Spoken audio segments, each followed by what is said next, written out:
Welcome back to Marquis TV. Listen, we're doing a Q&A. I have trusted some of my circles, some of my private individuals, colleagues, my homeboys, my homegirls, some of my clients, my family members. Instead of reaching out to my social media people that don't really know me like that, I asked them to give me 2 questions that they've always wanted to ask me, number 1, or number 2, a question that they felt like I could answer that would help somebody else. So let's jump right in. Make sure you are already liked, sharing, and subscribing to the platform. I need you to be tapped in. You cannot be missing nothing. So make sure you hit the bell notification button and stay locked in with your boy, man. Like, I need you. I need 1,000 subscribers because I'm not there yet. And I feel like that's low-key a problem. But that's another conversation for another day. We're jumping right in. Number 1, do you sometimes blame yourself for the disabilities of your family for the choices you make? This is a very great question. And to that I say, I used to, and now I don't. I used to because I felt like I had the pity party of woe is me and why me. But once I learned to embrace the purpose and the calling part of it, it kind of shifted my perspective about a few things. And I realized that my lot is my lot, my family's lot is my family's lot, and I was just blessed with the heart to care. It's not my fault that they are dealing with what they're dealing with. It just happens to be the cards that we were dealt as a family. And that's just the posture that I keep towards that. If you don't feed it, it won't grow. And if I feed the negative space of it, that'll grow. And if I have a positive perspective about it, that'll also flourish. So I just try to stay on the optimistic side when it comes to that, because that'll weigh you out. Number 2, how do you deal with being different yet being called? I don't deal with it because I don't give a damn. To be honest, like, I mean, I care what people say. I'm a little bit concerned about people that say I don't care what nobody has to say, because I'm a big person when it comes to like constructive criticism and feedback. When it comes from a safe space, I thrive off that because I like to become better. I'm a student at heart. So I'm never going to get to a space where I can't learn anything. However, me being my authentic self took a lot to become.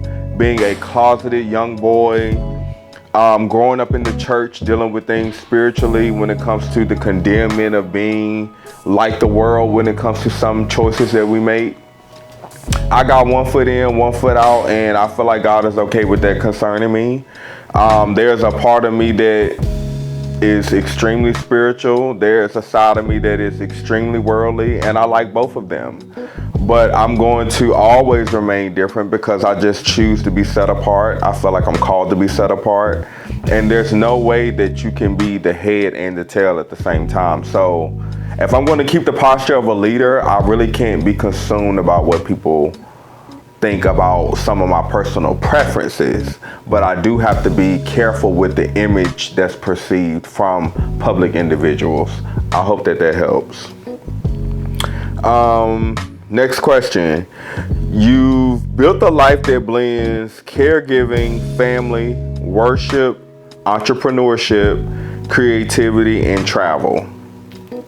What is one unexpected or funny lesson you've learned while juggling all those worlds at once?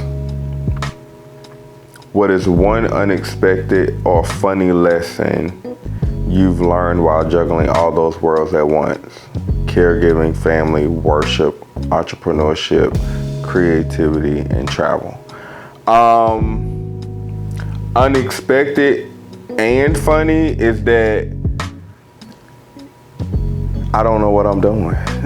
So I literally wake up, I thank God for another day, and I just go on with the day. Sometimes it's planned out, sometimes it's not. Sometimes what's planned doesn't work out. Some things that are not planned truly work in my favor. So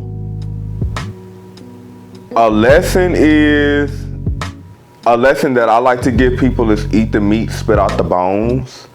I'm really big on, receiving what I need out of certain things, and what I don't need, I just don't pick up or entertain.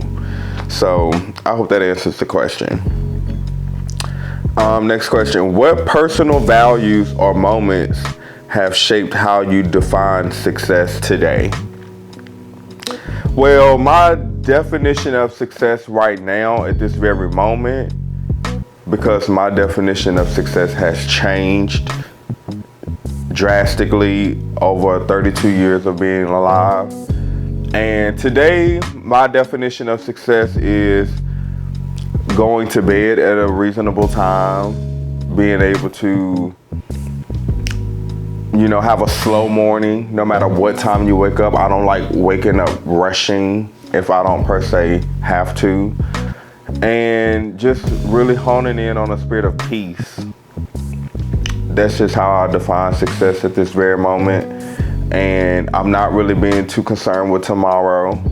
I just live in the moment. And one thing that I always say is that if I die tomorrow, I had fun today. So I hope that answers your question. Next, can those supporting you see your vision, and what does that look like when someone sees your vision? So that's a great question, actually. I do feel like the people that are on my team have been called to me. So yes, they do see my vision as I give it to them, but I don't feel like that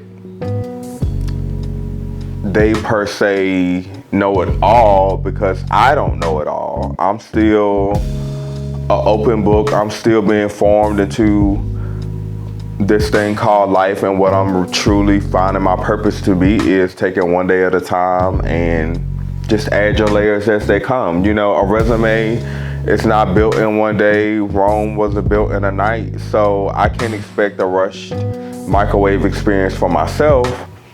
I just personally feel like when it comes to seeing vision, you just have to stay creative and be aligned. I just want my people to be aligned. And as long as they're there, we're all on the same page. And the vision will come as it's given to me. Whoever it's given to. I don't know. I do believe that faith is associated with the evidence of things not seen. So as long as me and my team are aligned with faith, and we have good hearts, great intentions, and pure people, the vision is the easy part, Next, what was your inspiration to create the balanced brunch concept? Beautiful question. It came from me having to juggle all of those things that we just talked about: being a caregiver, being a hairstylist, being a partner of 9 years, being a friend, being a sibling, being a leader in church. That's a lot to juggle. And instead of people being overwhelmed, living in a daily environment of anxiety and depression and being overwhelmed, I choose to show people that it can work if you allow it to. And one thing that I learned from one of my spiritual advisors, Pastor T.D. Jakes, is that whatever you're doing in that moment, give it 100% in that moment, instead of trying to divide 100% amongst 10 different things. So that means now each thing that you're doing or that you're called to is getting only 10%. No, reshift your perspective and give each thing that you're doing at whatever time 100% at that time. And it truly helps me to just kind of balance it all. But that's where the Balanced Brunch comes from, just being able to juggle life and juggle it well. Next, since you've watched the Balanced Brunch roll over the last 4 years and soon to be approaching 5, if you could rename this event, what would it be? Wow, that is so dope. If I could rename the Balanced Brunch, what would it be? Probably Matinee. I would probably change the name to Matinee, because though it's called the Balanced Brunch, I usually do it like at 5 later. And matinee is after 5. So I would probably name it matinee or something. Like a one word off type of ordeal. I think that would be really cool. Because you are so impacting within the community, what is the goal of your legacy? Wow, that's a big one. The goal of my legacy, I must say, would have to be, oh wow.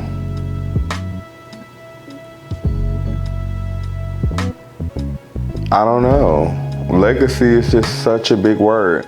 I do want to be in a space where my nieces and nephews do not have to work if they do not want to. I want to be able to have generational wealth as my grandfather intended to leave it.